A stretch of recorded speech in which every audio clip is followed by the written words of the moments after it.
어느 날 문득 깨달았습니다. 저는 제 인생의 주인공이 아닌 조연으로 살아왔다는 것을요. 늘 남의 눈치를 보며 다른 사람들의 기대에 부응하기 위해 애쓰던 제 모습이 마치 거울에 비친 것처럼 선명하게 보였습니다. 여러분은 혹시 아침에 옷을 고를 때마다 다른 사람들이 뭐라고 생각할지 걱정하신 적 있으신가요? 혹은 카페에서 혼자 앉아 있을 때 다른 사람들이 저를 어떻게 볼지 신경 쓰신 적 있으신가요? 그래서 저는 결심했습니다. 더 이상 남의 시선에 저를 맞추지 않기로요. 하지만 이것이 얼마나 어려운 일인지 그때는 미처 알지 못했습니다. 회사에서 진행하는 프로젝트에서 제 의견을 내야 할 때마다 심장이 터질 듯이 뛰었고 말 한마디를 하기 위해 온몸에 힘이 들어갔습니다. 혹시 내 의견이 너무 바보 같은 건 아닐까? 다른 사람들이 날 어떻게 생각할까? 이런 생각들이 끊임없이 제 머릿속을 맴돌았죠. 특히 기억에 남는 순간이 있습니다. 팀 회의에서 모두가 찬성하는 의견에 제가 유일하게 반대 의견을 낸 날이었습니다. 그 순간 회의실의 공기가 얼어붙는 것 같았고 동료들의 시선이 저를 향했습니다. 숨막히는 침묵이 이어졌고 저는 그 자리에서 사라지고 싶었습니다. 하지만 그때 깨달았습니다. 제가 진정으로 두려워하는 것은 다른 사람들의 시선이 아니라 제 자신의 목소리를 내지 못하는 것에 대한 두려움이었다는 것을요. 그날 이후로 저는 조금씩 변화하기 시작했습니다. 처음에는 작은 것부터였습니다. 카페에서 혼자 앉아 책을 읽는 것, 점심시간에 혼자 산책하는 것, 회의에서 제 의견을 조금 더 자신있게 말하는 것. 이런 작은 행동들이 모여 저를 조금씩 변화시켰습니다. 물론 여전히 불안하고 두려울 때가 있었습니다. 하지만 그때마다 제 자신에게 물었습니다. 내가 정말로 두려워하는 것은 무엇일까? 놀랍게도 제가 두려워하는 것은 대부분 실제로 일어나지 않는 일들이었습니다. 다른 사람들이 저를 이상하게 볼 거라는 걱정, 제 의견이 받아들여지지 않을 거라는 불안, 혼자 있는 모습이 외롭게 보일 거라는 걱정. 이런 것들은 모두 제 머릿속에서만 존재하는 상상이었죠. 시간이 지날수록 저는 점점 더 자유로워졌습니다. 다른 사람들의 시선에서 벗어나자 오히려 더 많은 사람들이 저에게 다가왔습니다. 제가 진정성 있게 의견을 내자 팀원들은 오히려 제 의견을 더 존중해 주었고 새로운 관점으로 봐주었습니다. 혼자만의 시간을 즐기면서 오히려 더 깊이 있는 대화를 나눌 수 있게 되었고 진정한 관계를 맺을 수 있게 되었습니다. 하지만 이것은 시작에 불과했습니다. 제가 진정으로 깨달은 것은 남의 시선에서 벗어난다는 것이 단순히 다른 사람들의 의견을 무시하는 것이 아니라는 점이었습니다. 그것은 오히려 자신의 진정한 모습을 받아들이고 그것을 다른 사람들과 나누는 용기를 갖는 것이었습니다. 그리고 가장 놀라운 것은 제가 저 자신을 있는 그대로 받아들이기 시작하자 다른 사람들도 저를 있는 그대로 받아들이기 시작했다는 것입니다. 완벽하지 않아도 실수를 해도 때로는 실패를 해도 괜찮다는 것을 알게 되었습니다. 그리고 이런 깨달음은 제 삶을 완전히 다른 방향으로 이끌어갔습니다. 하지만 여기서 제가 발견한 가장 큰 반전은 사실 우리 모두가 비슷한 두려움과 불안을 가지고 있다는 것이었습니다. 제가 자유로워질수록 주변 사람들도 저에게 자신들의 이야기를 털어놓기 시작했습니다. 그들도 저와 같은 두려움을 가지고 있었고 같은 고민을 하고 있었던 것입니다. 우리는 모두 완벽하지 않은 존재이며 그것이 바로 우리를 인간답게 만드는 것이라는 걸 깨달았습니다. 때로는 실패가 우리에게 가장 큰 선물이 된다는 것을 아시나요? 제가 처음 이 말을 들었을 때는 그저 멋있는 위로의 말이라고만 생각했습니다. 하지만 지금은 이 말이 얼마나 진실한 것인지 깊이 이해하게 되었습니다. 첫 번째 큰 실패를 경험했을 때 저는 마치 세상이 끝난 것만 같았습니다. 3년간 준비해온 프로젝트가 완전히 실패로 돌아갔을 때의 그 참담함은 아직도 생생합니다. 밤새 준비한 프레젠테이션이 형편없었다는 평가를 받았고 팀원들의 실망한 눈빛을 보며 저는 그저 도망치고 싶었습니다. 하지만 그때 한 선배가 저에게 해준 말이 있습니다. 실패는 결과가 아니라 과정이야. 처음에는 이 말의 의미를 제대로 이해하지 못했습니다. 하지만 시간이 지나면서 점점 그 의미를 깨닫기 시작했습니다. 실패 후 며칠 동안 저는 자책하며 집에만 있었습니다. 하지만 그러다 문득 깨달았습니다. 내가 정말 두려워하는 것은 실패 그 자체가 아니라 실패한 내 모습을 다른 사람들이 어떻게 볼까 하는 걱정이었다는 것을요. 그리고 이런 두려움이 오히려 저를 더 큰 실패로 이끌고 있다는 것도 알게 되었습니다. 그래서 저는 다시 일어섰습니다. 이번에는 다른 사람들의 시선을 의식하지 않고 오직 제가 하고 싶은 방식대로 프로젝트를 진행했습니다. 놀랍게도 실수를 두려워하지 않으니 오히려 더 창의적인 아이디어가 떠올랐고 더 자유롭게 의견을 낼 수 있었습니다. 물론 여전히 작은 실수들은 있었습니다. 하지만 이제는 그것을 받아들일 수 있게 되었습니다. 완벽하지 않아도 괜찮다는 것, 실수를 통해 배우는 것이 오히려 더 값진 경험이 된다는 것을 알게 되었기 때문입니다. 그리고 가장 큰 변화는 제 마음가짐이었습니다. 더 이상 실패를 두려워하지 않게 되자 오히려 더 많은 도전을 할 수 있게 되었습니다. 새로운 프로젝트를 시작할 때도, 새로운 사람들을 만날 때도 이전처럼 완벽해야 한다는 부담감에서 벗어날 수 있었습니다. 특히 기억에 남는 순간이 있습니다. 6개월 전 또 다른 중요한 프로젝트를 맡게 되었을 때였습니다. 이전의 실패 경험 때문에 많은 사람들이 걱정했지만 저는 오히려 더 자신감 있게 프로젝트를 진행했습니다. 그리고 놀랍게도 이 프로젝트는 회사에서 가장 성공적인 프로젝트 중 하나가 되었습니다. 하지만 이것보다 더 중요한 것은 이 과정에서 제가 깨달은 것들입니다. 실패는 끝이 아니라 새로운 시작이 될 수 있다는 것, 완벽하지 않아도 가치 있는 결과를 만들어낼 수 있다는 것, 그리고 무엇보다 실패를 두려워하지 않는 용기가 가장 큰 성공의 열쇠가 된다는 것을 알게 되었습니다. 그리고 이런 깨달음은 제 삶의 다른 영역에도 영향을 미쳤습니다. 인간관계에서도 취미생활에서도 더 이상 완벽함을 추구하지 않게 되었습니다. 대신 진정성 있게 있는 그대로의 모습으로 살아가려고 노력하게 되었죠. 하지만 여기서 가장 큰 반전이 있습니다. 제가 실패를 받아들이고 인정하기 시작하자 오히려 주변 사람들은 저를 더 신뢰하게 되었다는 것입니다. 제가 솔직하게 실수를 인정하고 그것을 통해 배우려고 노력하는 모습이 오히려 다른 사람들에게 진정성 있게 다가갔던 것 같습니다. 우리는 때로 자신이 누구인지를 잊어버립니다. 저는 오랫동안 다른 사람들이 원하는 모습으로 살아왔습니다. 부모님이 바라는 직업을 가졌고 사회가 정한 성공의 기준을 쫓아갔으며 주변 사람들의 기대에 맞춰 살아왔습니다. 그러다 문득 거울을 보며 물었습니다. 진짜 나는 누구일까? 이 질문은 마치 도미노처럼 제 삶의 모든 것들을 무너뜨리기 시작했습니다. 제가 좋아하는 것이 무엇인지, 진정으로 원하는 것이 무엇인지, 심지어 제가 즐겨 입는 옷조차도 정말 제가 좋아하는 스타일인지 의문이 들기 시작했습니다. 특히 기억에 남는 순간이 있습니다. 어느 주말, 평소처럼 친구들과 만나기로 한 약속을 전부 취소하고 혼자만의 시간을 가졌습니다. 처음에는 불안했습니다. 하지만 그날 오랜만에 제가 정말 하고 싶었던 것들을 했습니다. 어릴 때부터 배우고 싶었던 그림을 그려보기도 하고 남들이 유치하다고 생각할까봐 숨겨왔던 만화책도 읽었습니다. 그리고 놀라운 일이 일어났습니다. 제가 즐거워하는 모습을 보면서 마치 오랫동안 잃어버렸던 저를 다시 찾은 것 같았습니다. 그동안 남들의 시선 때문에 억누르고 있었던 제 모습, 제가 진정으로 좋아하는 것들을 하나씩 발견하게 된 것입니다. 이런 작은 발견들이 모여 큰 변화를 만들어냈습니다. 회사에서도 더 이상 남들의 기대에 맞추려 하지 않고 제가 생각하는 최선의 방식으로 일하기 시작했습니다. 때로는 충돌도 있었지만 오히려 그런 과정에서 더 창의적인 해결책을 찾을 수 있었습니다. 저는 또한 제 감정을 더 솔직하게 표현하기 시작했습니다. 불편한 것은 불편하다고 말하고 좋은 것은 좋다고 말했습니다. 처음에는 이런 솔직함이 관계를 해칠까 걱정했지만 오히려 더 깊은 관계를 만들어 주었습니다. 그러면서 깨달았습니다. 진정한 자아를 찾는다는 것은 완전히 새로운 사람이 되는 것이 아니라 이미 내 안에 있던 진짜 모습을 받아들이는 것이라는 걸요. 그동안 숨겨왔던 취약점도 남들과 다른 특이한 점도 모두 저를 만드는 소중한 조각들이었습니다. 하지만 이 과정이 쉽지만은 않았습니다. 때로는 혼란스럽고 두렵고 외로울 때도 있었습니다. 하지만 그때마다 저는 제 자신에게 물었습니다. 진정한 나는 어떤 선택을 하고 싶어 하는가? 이 질문은 마치 나침반처럼 저를 올바른 방향으로 이끌어 주었습니다. 가장 큰 변화는 제 삶의 주도권을 되찾았다는 것입니다.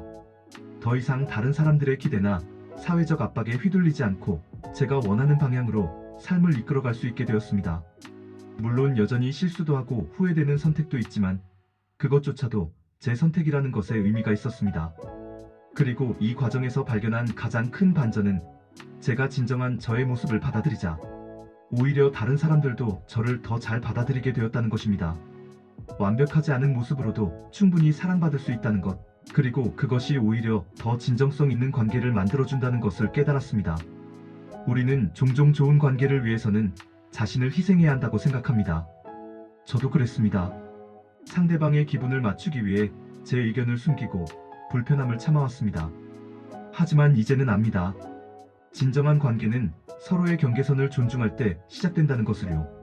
처음 이 깨달음을 얻게 된 것은 어느 친구와의 관계에서였습니다. 오랜 친구였지만 항상 저의 시간과 에너지를 당연하게 여기며 요구했죠.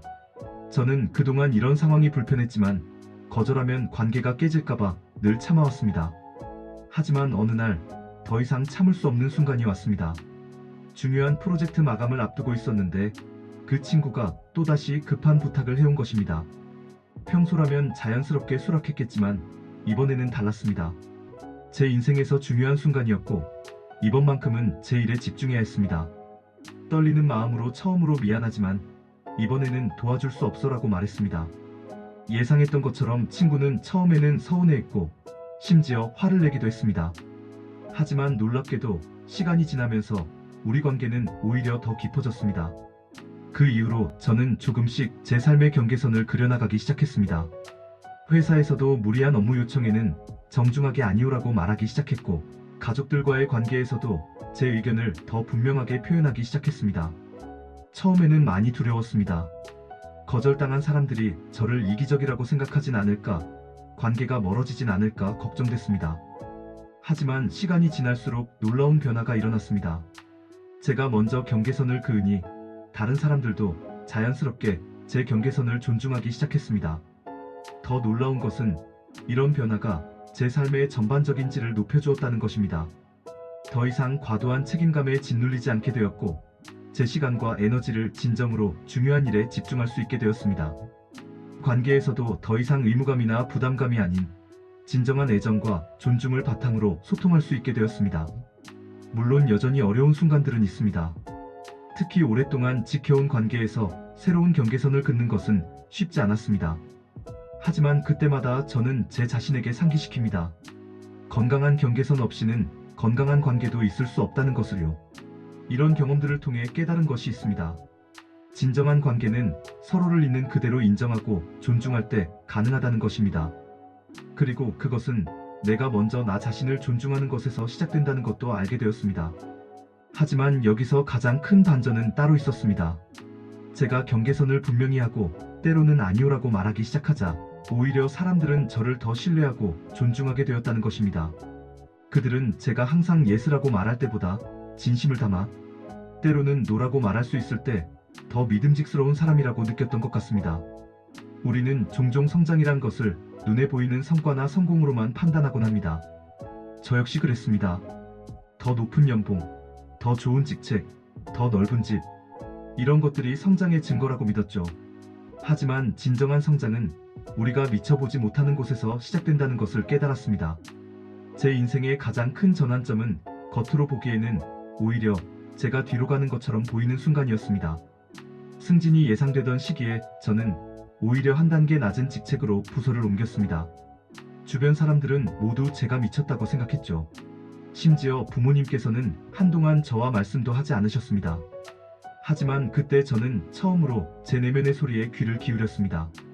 높은 자리에 올라가는 것보다 제가 진정으로 하고 싶은 일을 찾는 것이 더 중요하다고 느꼈기 때문입니다. 그리고 그 선택은 제 인생에서 가장 용기 있는 결정 중 하나였습니다. 새로운 부서에서 저는 처음부터 다시 시작했습니다. 기존의 경력이나 경험은 크게 도움이 되지 않았죠.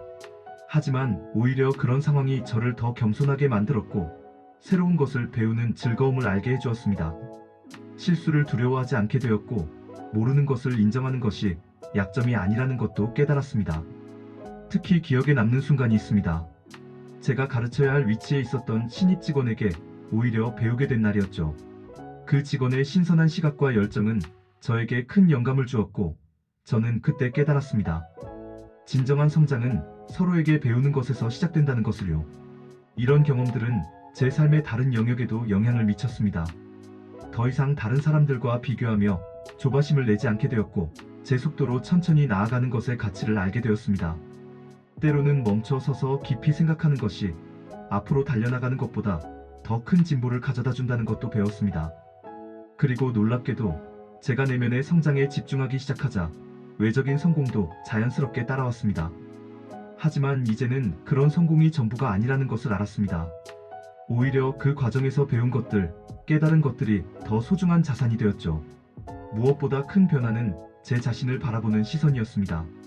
더 이상 완벽해야 한다는 압박감에 시달리지 않게 되었고, 성장하는 과정에 있는 존재로서 저를 받아들일 수 있게 되었습니다. 실수도 실패도 모든 것이 제 성장의 일부라는 것을 이해하게 된 것입니다. 하지만 여기서 제가 발견한 가장 큰 반전은 따로 있었습니다. 제가 더 이상 겉으로 보이는 성공만을 쫓지 않게 되자 오히려 더 많은 사람들이 저를 진정한 리더로 보기 시작했다는 것입니다. 제가 내면의 성장에 집중하고 진정성 있게 살아가려 노력하는 모습이 다른 이들에게도 영감을 주었던 것 같습니다. 인생에서 가장 큰 자유는 바로 우리가 언제든 새로 시작할 수 있다는 것임을 아시나요? 저는 이 사실을 깨닫기까지 많은 시간이 걸렸습니다. 40대 중반이 되어서야 비로소 이해하게 되었죠. 우리는 결코 변화하기에 늦지 않았다는 것을요. 지금 이 순간에도 저는 여전히 성장 중입니다. 더 이상 완벽해지려 애쓰지 않지만 매일 조금씩 더 나은 사람이 되어가려 노력합니다. 타인의 시선에서 자유로워지고 실패를 두려워하지 않게 되었으며 진정한 자아를 찾아가는 여정을 계속하고 있습니다. 특히 기억에 남는 순간이 있습니다. 얼마 전 제가 멘토링하던 후배가 저에게 물었습니다. 선배님은 어떻게 그렇게 자유로워 보이세요? 그 질문에 저는 잠시 생각에 잠겼습니다. 과연 제가 정말 자유로워진 걸까요? 그리고 깨달았습니다. 제가 느끼는 자유는 외부의 제약이 없어서가 아니라 내면의 속박에서 벗어났기 때문이라는 것을요. 이제는 압니다. 진정한 자유는 타인의 기대나 사회적 압박에서 벗어나는 것을 넘어 우리 자신이 만들어 놓은 한계와 두려움에서 벗어나는 것이라는 걸요. 더 이상 저는 제 나이, 제 위치, 제 과거의 선택들에 얽매이지 않습니다. 매 순간이 새로운 시작이 될 수 있다는 것을 알게 되었기 때문입니다. 물론 여전히 두렵고 불안할 때가 있습니다. 하지만 이제는 그런 감정도 자연스럽게 받아들일 수 있게 되었습니다. 완벽하지 않아도, 때로는 실수를 하더라도 그것이 바로 인간다운 모습이라는 것을 이해하게 되었으니까요. 가장 큰 변화는 아마도 제가 다른 사람들을 대하는 방식일 것입니다. 더 이상 남의 시선을 의식하지 않다 보니 오히려 더 깊이 있게 타인을 이해하고 공감할 수 있게 되었습니다. 판단하지 않고 있는 그대로를 받아들이는 법을 배웠고 그것이 관계를 더욱 풍요롭게 만들어 주었습니다. 이제 저는 매일 아침 거울을 보며 미소 짓습니다. 완벽하지 않은 제 모습을 사랑하는 법을 배웠기 때문입니다. 실수도 하고 때로는 넘어지기도 하지만 그래도 계속해서 앞으로 나아가는 제 모습이 자랑스럽습니다. 하지만 여기서 가장 놀라운 반전이 있습니다. 제가 더 이상 미움받는 것을 두려워하지 않게 되자 오히려 더 많은 사랑을 받게 되었다는 것입니다. 진정성 있게 살아가려 노력하는 제 모습이 다른 이들에게도 같은 용기를 줄 수 있었던 것 같습니다. 그리고 이제는 알게 되었습니다. 우리가 진정으로 두려워해야 할 것은 미움받는 것이 아니라 우리 자신의 목소리를 잃어버리는 것이라는 걸요.